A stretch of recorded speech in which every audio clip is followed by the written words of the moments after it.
नारायण नारायण नारायण नारायण नारायण नारायण नारायण। विश्वं दर्पण दृश्यमान नगरी तुल्यं निजान्तर्गतम् पश्यन्नात्मनि मायया बहिर्योद्भूतं यदा निद्रया यस्साक्षात् कुरुते प्रबोधसमये स्वात्मानमेवाद्वयम् तस्मै श्रीगुरुमूर्तये नमः। इदं श्रीदक्षिणामूर्तये। शङ्करं शङ्कराचार्यं केशवं बादरायणं सूत्रभाष्यकृतो वन्दे भगवन्तौ पुनः पुनः। ईश्वरो गुरुरात्मेति मूर्तिभेदविभागिने व्योमवद्व्याप्तदेहाय दक्षिणामूर्तये नमः। नारायण नारायण नारायण नारायण। एक तो विश्व भर में आज एक संप्रदाय विशेष, अब जो क्रिश्चियन शादी का मनाया जाता है उसके हिसाब से आज जन्म दिवस मनाया जा रहा है कि भाई आज क्रिसमस है तो उसको मना लिया जाए। तो ये बात वैसे तो विश्वव्यापी स्तर पर कई संस्थाएं प्रचारित कर रही हैं, लेकिन चूंकि हमसे भी आप लोग पूछ रहे हो इस बात के बारे में या कुछ सामने बात आ रही है, हमारा विचार भी जानना चाहते हो तो हम भी अपना विचार रख देते हैं। वास्तव में देखो तो परंपरा कई बार ऐसे चल पड़ती है कि उस परंपरा से कोई लाभ हो ना हो, लेकिन एक ट्रेंड बन गया तो वो चलता रहता है। अब उस ट्रेंड का क्या मतलब है, कैसे है, क्या है, हमें क्या उससे लाभ है, क्या नुकसान है, इस चीज पर कोई ध्यान नहीं देता।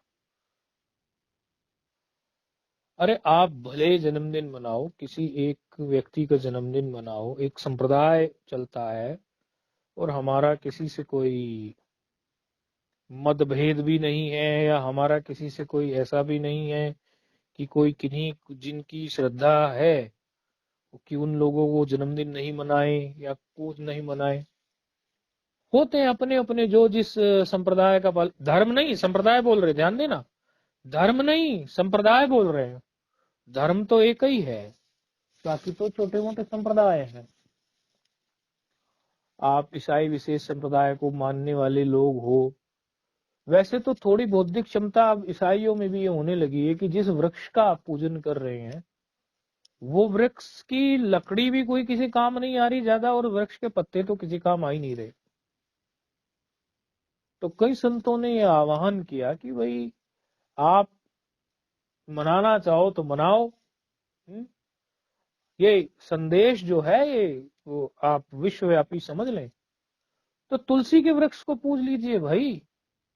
तुलसी का वृक्ष तो तुलसी का पौधा तो पौधा नहीं है, विशेष उसमें बुद्धि रखनी चाहिए, लेकिन फिर भी हम पौधा बोल रहे हैं समझाने की दृष्टि से। तो तुलसी में इतने गुण हैं कि आप उसका पूजन, हमारे यहाँ पूजन की परंपरा किस चीज के लिए हुई, क्यों हुई, पीपल को क्यों पूजा जाता है? क्योंकि पीपल में बहुत गुण है, ऑक्सीजन दे रहा है 24 घंटे। हमारे यहाँ वट वृक्ष को क्यों पूजा जाता है? अरे वट वृक्ष के तो पत्ते जो हैं, वट वृक्ष का जो दूध है उसमें भी बड़ी क्षमता है। वट वृक्ष का दूध कोई व्यक्ति बतासे में डालकर 40 दिन तक सुबह को पिए तो नपुंसक व्यक्ति भी जो है पूरा मर्दानगी आ जाए। ऐसा अनेकों गुण हैं वट वृक्ष में, उसकी भी पूजा है। हमारे यहाँ जो भी चीजें पूजित हैं वो उनके गुणों को देखते हुए पूजित हैं। हम कभी भी व्यर्थ कोई कार्य नहीं करते, हम बड़े विचारवान लोग हैं। हमारे ऋषि जो थे हर प्रत्येक छोटी से छोटी क्रिया के लिए अनेकों बार विचार कर चुके थे। यदि वो पद्मासन लगा के बैठते हैं तो कम से कम 5,000, 10,000, 20,000 बार उन्होंने ये विचार कर लिया है कि पद्मासन लगाने से हमें क्या लाभ है। और किसी एक ऋषि ने किया ऐसा नहीं है, अनेकों ऋषियों ने विचार किया। विचार की हमारी गहरी परंपरा है। तो हम ऐसे ही कुछ भी चीज नहीं पूजने वाले। हमारे यहाँ तुलसी पूजी जाती है तो तुलसी में हजारों गुण हैं। तो आप लोग भी लाभ उठा लो भाई, मेरे प्यारे ईसाई भाई हो। आप हमसे इतना कुछ सीखे हो। और आपके जो समझो बड़े पुरुष हुए यीशु मसीह जी, वो भी तो कश्मीर में आके हमसे इतना कुछ सीख के चले गए। हमारी परंपरा से कुछ शैव दर्शन को उन्होंने स्टडी किया, कुछ वैष्णव परंपरा के उन्होंने नियम के पालन किए, और ऐसा कर करके उन्होंने इतना कुछ सीखा कि सीख कर उनके अंदर एक जो गुण विकसित हुआ, उसी के कारण तो वो उन पे कील ठोकी गई तो भी उनको दिक्कतें नहीं हुई। वो कहाँ से सीखा उन्होंने? वो हमारी उसी सनातनी परंपरा से सीखा ना। तो जब आप श्री के बड़े लोग हमसे सीख रहे हैं, हमसे माना सनातन परंपरा, आदि अनादि परंपरा से सीख रहे हैं, आदि अनादि बोल रहे हैं तो इस परंपरा से जो सीख रहे हैं, क्योंकि कुछ अंश में आदि और कुछ अंश में अनादि, जब वो सब सीख रहे हैं तो आपको सीखने में क्या बिगड़ता है? आप क्यों नहीं इसको रिप्लेस कर देते तुलसी से?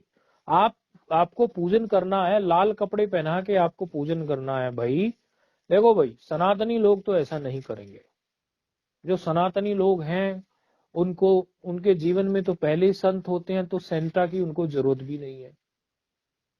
जो सनातनी लोग हैं उनके जीवन में तो पहले ही संत हैं, हमारी संत परंपरा है, तो उनको सेंटा बनाने की जरूरत नहीं है। लेकिन संत हैं, सेंटा नहीं है, इस बात में भी हम कोई प्रतिस्पर्धा, विरोधाभास, इन सब बातों से नहीं गुजरते। हम तो आपको भी, क्योंकि देखो वसुदेव कुटुंबकम, आप हमारे भाई हैं, पूरी वसुधा, पूरी पृथ्वी, ये सब मेरा कुटुंब है। तो मैं क्यों ना आप लोगों के हित की भी बात कहूं। हमारी रगों में तो वही हमारे ऋषियों का खून दौड़ रहा है ना। वही रक्त है ना जिन्होंने कंदमूल खाकर विश्व के लाभ की बात सोची है। विश्व कैसे लाभान्वित हो, कैसे हित हो पूरे विश्व का, वो बात उन्होंने सोची है। पूरी वसुधा का कैसे लाभ हो, पूरी वसुधा कैसे हमसे कुछ सीखे, यही उन्होंने किया है ना। तो हम वही कर रहे हैं। हम ये नहीं कहते आप पूजन मत करो, अवश्य आपकी श्रद्धा है, आप करिए पूजन। अपने अपने पुरुष के जिसमें श्रद्धा, अपने अपने पुरुष होते हैं, अपने अपने संप्रदाय के, उनकी सब करते हैं पूजा। लेकिन इतनी बात तो आप मेरी समझ लो मेरे ईसाई भाइयों, आप जिस वृक्ष का पूजन कर रहे हैं, उस वृक्ष उस वृक्ष से आपको कोई लाभ नहीं हो रहा है। आप यदि तुलसी का पूजन कर ले उस दिन, एक दिन, हमारे यहाँ तो ये नित्य पूजन है। हमारे कई संत आज के दिन जो तुलसी के पूजन की बात कर रहे हैं, वो इसलिए कर रहे हैं ताकि उनको, वो लोगों को उसकी एक दिन तो कम से कम विशेष रूप से और लोगों को भी पता चल जाए। अन्यथा हमारे यहाँ तो नित्य पूजन है, तुलसी का दिन निर्धारित है। इस दिन हम तुलसी को स्पर्श कर सकते हैं, इस दिन नहीं कर सकते। और तुलसी अभी तो गई हुई है हमारी, अभी एकादशी गई है, उस दिन तुलसी पूजन हुआ, तुलसी विवाह हुआ, वो हमारी पौराणिक मान्यता के हिसाब से वैसा ही है। लेकिन आप लोगों के लिए ये बात हम फिर से दोहराते हैं कि आप भी हमारे भाई ही तो हैं। आप हमसे भिन्न तो नहीं है, आप हमसे अलग तो नहीं है, हमारा आपका आत्मीय संबंध है। आप क्यों नहीं उस वृक्ष को रिप्लेस करते? आप समझो, जो भी एक भी व्यक्ति इसको सुनेगा वो समझे इस बात को। यदि किसी भी ये मेरे ईसाई भाई के पास जाती है तो वो इस बात को समझे कि भाई देखो, ये संप्रदाय तो बाद में बन गई, ईसाई बन गया, सिख बन गया, कुछ और संप्रदाय बन गए, सनातनी ही थे आप लोग। और आप लोगों को भी तुलसी पूजन का महत्व पता था। कोई 2, 2,500, 3,000 सालों से चीजें बदल गई तो वो पूरी खत्म नहीं हो जाती, बदल नहीं जाती। ये सारे जो संप्रदाय हैं, ये कितने, 2,000, 3,000, 4,000, 5,000 साल पुराना तो कोई भी संप्रदाय नहीं है। आप महाभारत काल में से उठा के ले आओ, आप जो पुराने ग्रंथ हैं महाभारत काल के, उसमें से तो कहीं निकल के आते नहीं है सब संप्रदाय। तो जो पुरानी चीजें ऋषियों ने जिस पर इतनी रिसर्च की है वो इतनी पूजनीय है। तो एक तो हम आपको आज ये बात बताना चाहते हैं।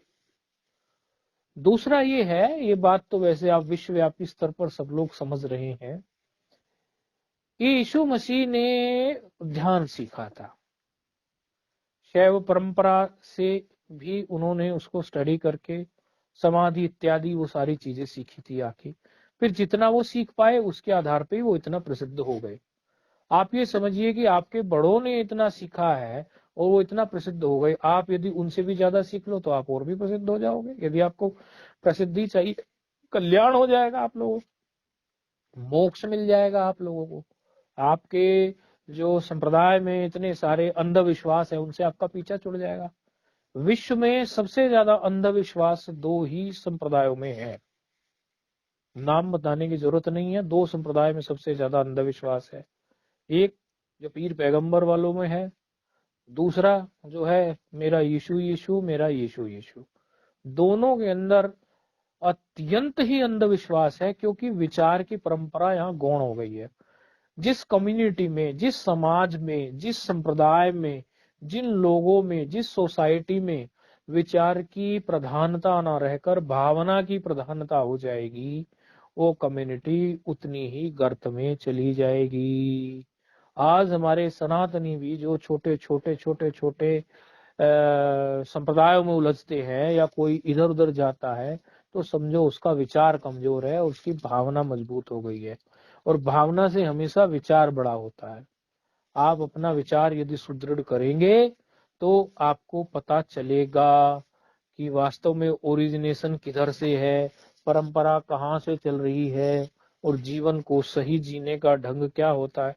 कोई भी विचारक होगा, वो किसी भी कम्युनिटी में होगा, वो अवश्य ही मनुष्य जन्म को एक इतने सुंदर तरीके से जी लेगा कि उसकी जीवन भी जो है आनंदमय होगा, मृत्यु आनंदमय होगी, और मृत्यु के बाद उसका आगे का यदि जीवन है, यदि आगे उसका मोक्ष नहीं हुआ, आगे फिर जीवन, वो भी उसका एक अच्छे श्रीमान घर में जन्म होके आगे वो बढ़ेगा। ये हमारी परंपरा है।